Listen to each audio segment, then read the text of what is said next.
Шет ауданы білім бөлімінің Мәшмәметов атындағы жалпы білім беретін мектептің бастауыш сынып мұғалімі Тоқметова Гүлмайра Төлегеновна. Менің бүгінгі тақырыбым математикалық ребустар бірінші, екінші деңгей. Ребус дегеніміз не?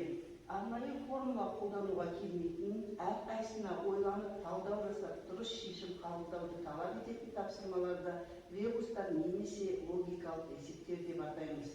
Ребустарға мынандай тапсырмалар жатады.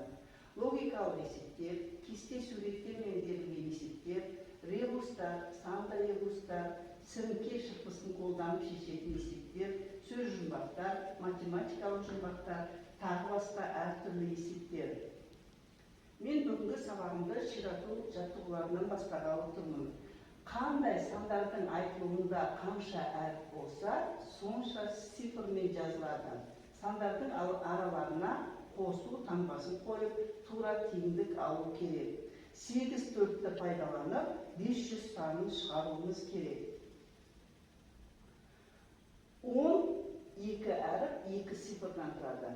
100 3 әріп 3 цифрдан тұрады. Ендеше 444-ке 44-ті қосамыз, оған 4-ті, оған 4-ті, оған 4-ті қоссақ, бізде 500 саны шығады.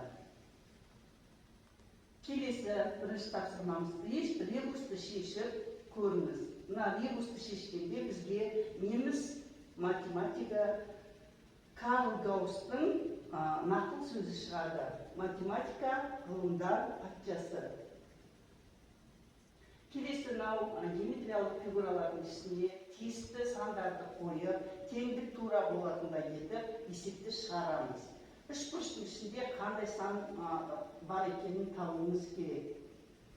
Біріншіде 5 қосу 5 тең 10 болады. 5-ті 2-ге көбейтсек 10, оған 2-ні қоссақ 12 болады. Үшіншісінде 5-ті 2-ге көбейтеміз 10, 1-ді 5-ге көбейтеміз 5. 10-нан 5 азайтқанда 5 болады. Сонда бізде белгісіз үшбұрыштың ішіндегі сан 1 болады. Келесі бір шырпыны қозғап 20 санын шығар. Бір шырпыны қозғап 5 санын шығар дейді. 9 санынан таяқшасын алып 5-ке келтіріп, сол таяқшамен минусты қосуға келтіреміз. Сонда 5-ке 12-ні қосамыз, 17, оған 3-ті қосамыз, 20 болады. Екіншісінде де 6 санындағы плюстің таяқшасын алып, 5-ке апарамыз да, 5-ті 9-ға айналдырамыз. Сонда 2-ге 9-ды қоссақ 11, 11-ден 6-ны азайтқан жерде 5 болады. Келесі логикалық есеп кім жылдан? Мысық 10, келесі қоян 5 қосу мысық. Мысық 1 қосу күшік. Бұл жерде күшік неше екеніне көңіл аударамыз. Күшік 3. Келесі мысық қосу қоян қосу күшік. Барлығы қанша екенін табамыз. Мысық бізде 10, ал қоян 5 қосу 10, ол 15 болады.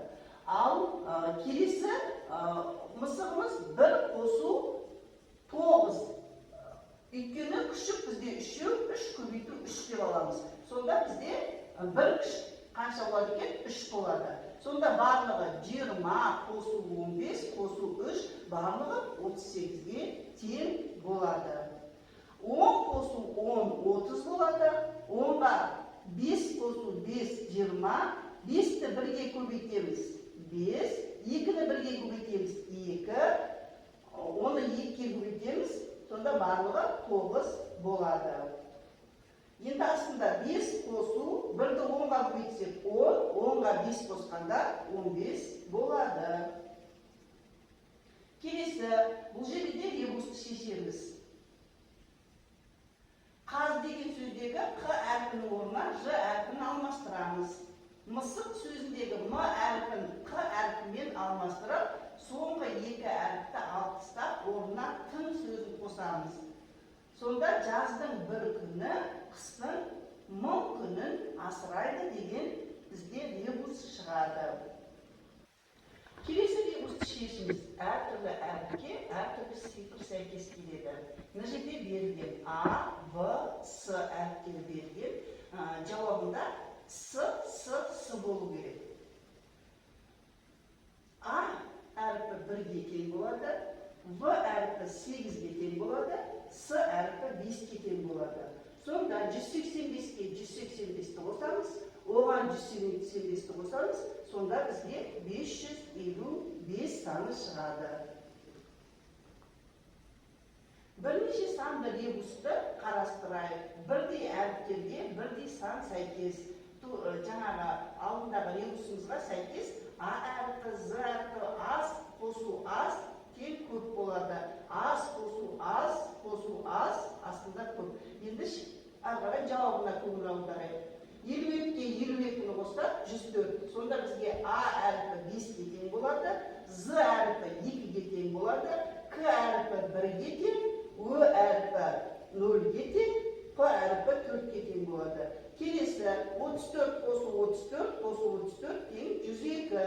Бұнда да сол А әріпі 3-ге тең, З әріпі 4-ге тең, К әріпі 1-ге тең, Ö әріпі 0-ге, П әріпі 2-ге тең болады. 76 қосу 76 тең 152 болады. Назарларыңызға рахмет.